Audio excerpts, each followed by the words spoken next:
Well, for more on that, I'm joined tonight by Roshen Abbas, a Uyghur American and rights advocate. She is the founder and executive director of the Campaign for Uyghurs. Ms. Abbas, it's good to have you on the program. You just heard there in our report, the Chinese government calls this latest revelation baseless. What do you say? Well, that's how you have hit the nail on the head.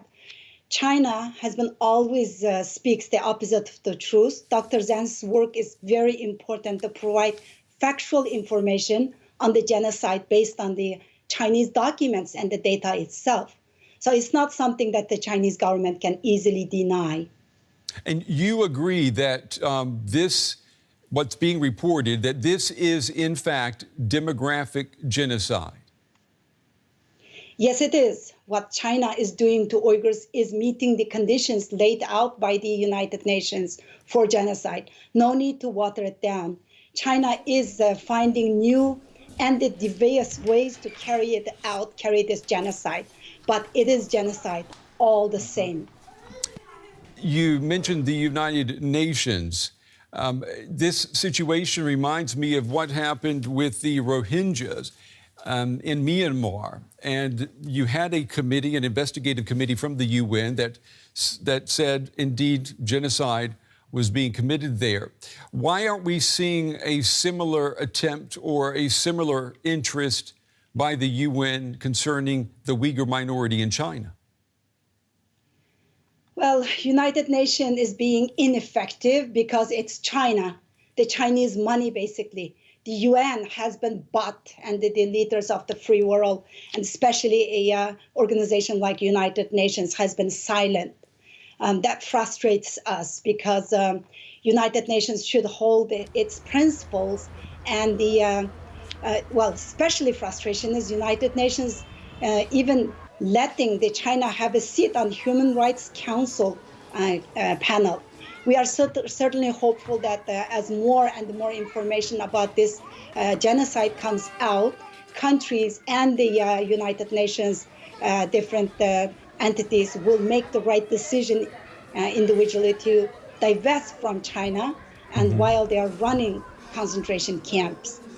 I know this has to be frustrating for you when you see what the United Nations is doing or is not doing. But what about the United States? I mean, you're in the U.S. Is Washington, the Trump administration, are they willing to talk with you? Yes, actually, the U.S. has been the first country to take actual tangible action and the strong steps. I certainly hope that the other countries will follow the suit and that there will be a further legislative actions. As we all know, on June 17th, President Trump signed the Uyghur Human Rights Policy Act, and here's another upcoming Uyghur Forced Labor Prevention Act, which is very important. We need all countries to use the global Magnitsky sanctions against the Chinese officials.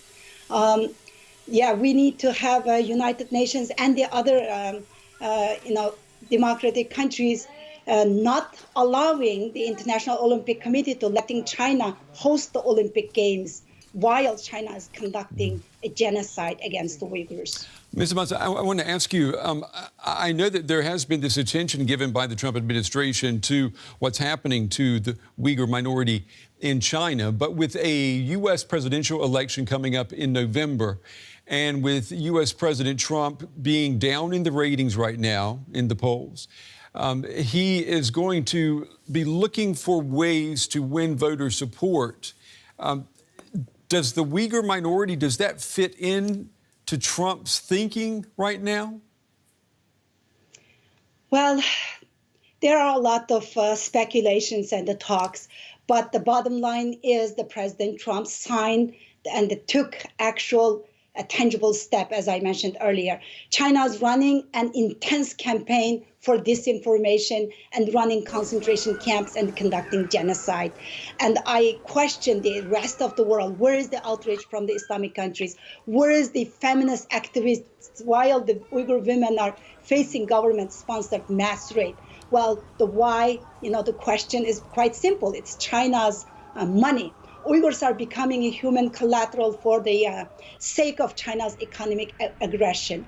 So unless if the countries take a step and the U.S. to take tangible actions again, following with what they have been doing, no amount of money can erase this great stain on the humanity, because history is repeating itself. The never again is happening all over again on our watch. So the countries, the Western democratic shared value countries with U.S. really needs to take action, stop China. Well, we will definitely be following this story, and we'll be interested to see if the UN takes action and also what comes out of the United States. Roshen Abbas, Uyghur American and rights advocate and founder and director of the Campaign for Uyghurs. Ms. Abbas, we appreciate your time and your insights tonight. Thank you. Thank you so much.